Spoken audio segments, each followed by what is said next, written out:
नमस्कार, स्वागत है आपका एबीपी लाइव में। इस वक्त मौजूद है हम अलीगढ़ न्यायालय के बाहर। अगर पंडित केशव देव गौतम की बात कही जाए तो हमेशा वो अलग अलग तरह की शिकायतों को लेकर सुर्खियों में बने रहते हैं। वही चुनाव चिन्ह की भी बात कही जाए तो इनके द्वारा अलग चुनाव चिन्ह लोकसभा चुनावों में लिया गया था, जिसके बाद ये सुर्खियों में आ गए।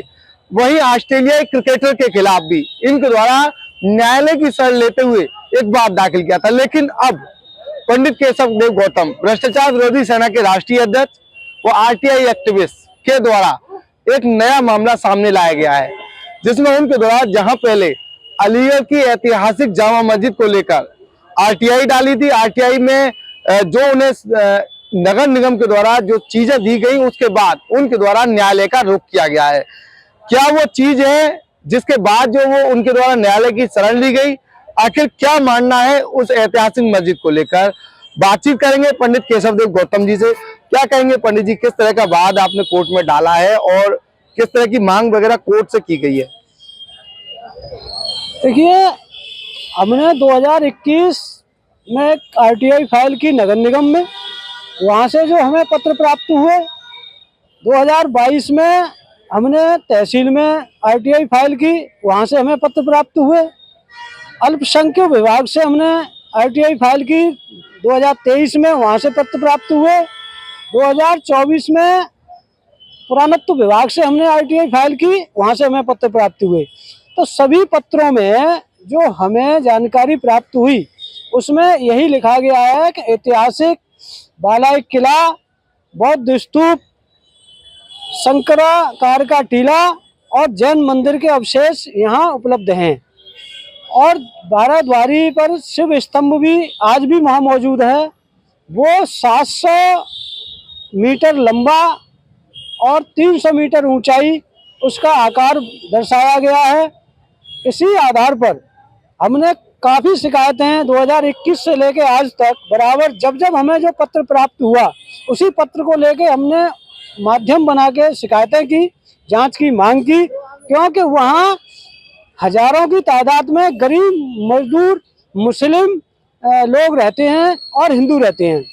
तो ये हिंदू मुस्लिम जो समाज के लोग, गरीब लोग जो रहते हैं, उन्हें राजा महाराजाओं के द्वारा ये किला आवंटन किया था कि आप लोग यहाँ अपना जीवन यापन करें और रहें। लेकिन कुछ चालाक किस्म के लोगों ने वहाँ अपना निजी स्वार्थ हेतु साधते हुए दुकानें बना दी, मकान बना दिए और उस धरोहर पर कब्जा कर लिया और उसे एक मस्जिद का रूप भी दे दिया। अब इसे लेके हमने माननीय न्यायालय में 6 जनवरी 25 को बात दायर किया है, जिसमें 15 फरवरी 2025 सुनवाई की नियत डेट रखी गई है। आगे जो भी माननीय न्यायालय उसमें आदेश करेगा, जांच की कार्रवाई करेगा या उसे अस्वीकार करेगा, ये आगे की बात है। ये बताइए, इतनी पुरानी ऐतिहासिक मस्जिद जो है, कौन बनेगा करोड़पति में भी सवाल पूछा गया है। सबसे ज्यादा एशिया की सोना लगी होने वाली मस्जिद कौन सी है? तो कहीं ना कहीं पुरातत्व विभाग के द्वारा आपको क्या बताया गया जिसके बाद आपने कोर्ट की शरण ली? देखिए, पुरातत्व विभाग ने जो मुझे उसमें लिखित में दिया है, वहाँ एक टीला, शंक्वाकार आकार का बौद्ध स्तूप, ये उसमें स्पष्ट लिखा है। मंदिर के अवशेष प्रतीत होते हैं और वही चीज़ हमने उसमें लिखा है। जो हमें कागज में मिले हैं, हमने वो कागज को ही आधार माना है। अपनी तरफ से कोई चीज उसमें जोड़ी नहीं है, न घटाई है। तो क्या लग रहा है आपको? जैसे आपका मानना है बालाई किला है, मौके पर मस्जिद है, तो क्या लग रहा है जिस तरह से जो बालाई किला बताया गया है, तो पुरातत्व विभाग ने बताया है? बालाई किले के बारे में जो हमने जानकारी मांगी तो वो पुरातत्व विभाग ने ही बताया है। एक आरटीआई हमने फाइल की तो उसमें हमने पूछा था कि पुरातत्व विभाग में संरक्षित जामा मस्जिद है या नहीं, तो उन्होंने कहा कि हमारे यहाँ जामा मस्जिद के नाम से कोई भी स्मारक संरक्षित नहीं है।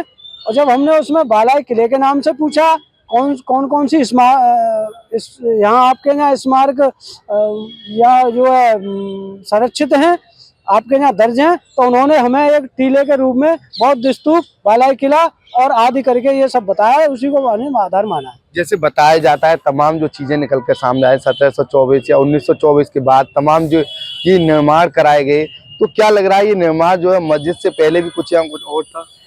देखिए उससे पहले का ही मुझे बताया, 1938 का जो दस्तावेज मुझे कलेक्ट्रेट से खस्ता खतौनी जो नकल निकलवाई है, उसमें भी वाला किला दर्ज है और नॉन जेडे की भूमि दर्ज है, आबादी दर्ज है। तो क्या चाहते हैं आप?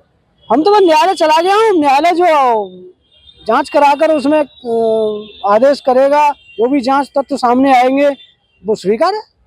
जी बिल्कुल, ये थे पंडित केशव देव गौतम, जिनके द्वारा न्यायालय की शरण ली है। अब मस्जिद को लेकर न्यायालय जो फरमान जारी करेगा उसको ले अमल में लाएंगे।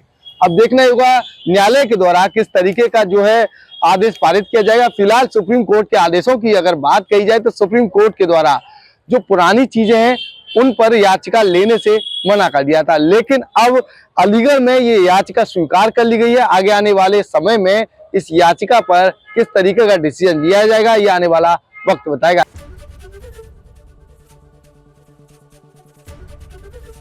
एबीपी गंगा, खबर आपकी, जुबान आपकी।